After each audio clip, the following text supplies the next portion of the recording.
অনেক শখ করে একমাত্র ছেলেকে বিয়ে দিয়ে আনলাম। বিয়ের 10 দিন যেতে না যেতেই দেখি ছেলে আমার আগের মতো নেই। আমার বয়স 60 চলছে। আমি সরকারি চাকরিজীবী ছিলাম। যে ছেলে অফিস থেকে এসে সবার আগে আমাকে খুঁজতো, ওই ছেলে এখন মায়ের খোঁজ না নিয়ে সবার আগে বউকে খোঁজে।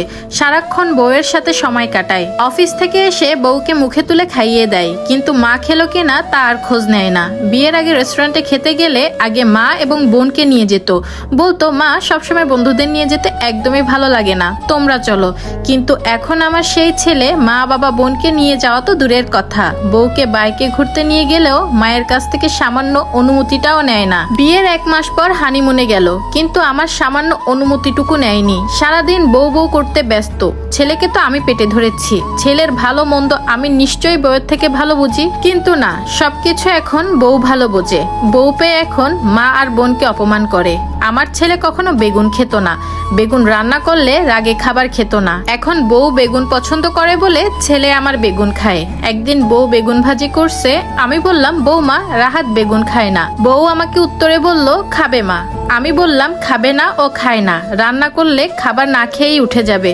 ছেলে এসে সে বেগুন খেলো তো খেলোই, উল্টো কত প্রশংসা। ওই দিন অপমান করলো ছেলে আমাকে। সেদিন আমার ছেলে তার বউকে বোঝালো, মা কিছুই জানে না। বউ তো আরো পাওয়ার পেয়ে গেল। বিয়ের 4 মাসের মাথায় ছেলে আমাকে বলে, মা তুমি কি আমাদের সুখ দেখলে কষ্ট পাও? আমি বললাম, না তো, কেন? রাহাত বলে, মা তুমি সবসময় তোমার সাথে বউকে কেন তুলনা করো? তাহলে আমাদের জীবনে আমরা যা ইচ্ছা করি, তুমি সবকিছুতে আগের মতো কেন করো?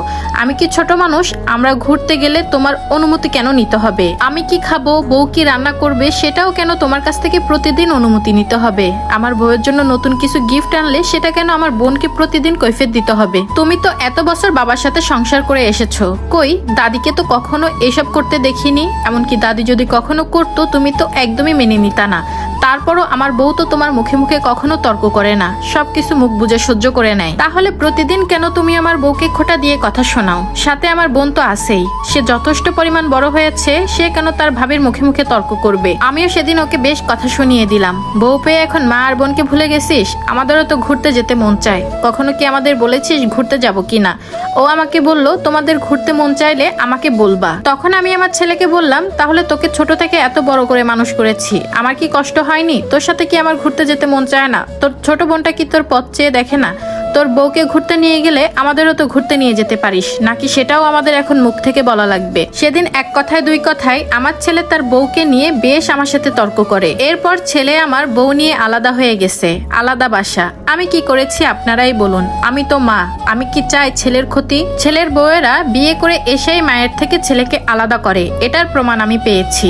আর আমি রাহাতের ছোট বোন লিখছি আমার মায়ের হয়ে। চিঠিটা আপনাদের লিখে পাঠালাম, এমন ভাবি যেন কারো না হয়। আর আপনাদের মতামত আমাকে জানাবেন। আরে বোন থাম এবার, মায়ের হয়ে আর নাক গলাস না। গতকাল রাতে এই পোস্ট আমার সামনে আসে, তখন যে কি বলবো ভাষা খুঁজে পাচ্ছিলাম না, তাই ভাবলাম আপনাদের সাথে শেয়ার করি।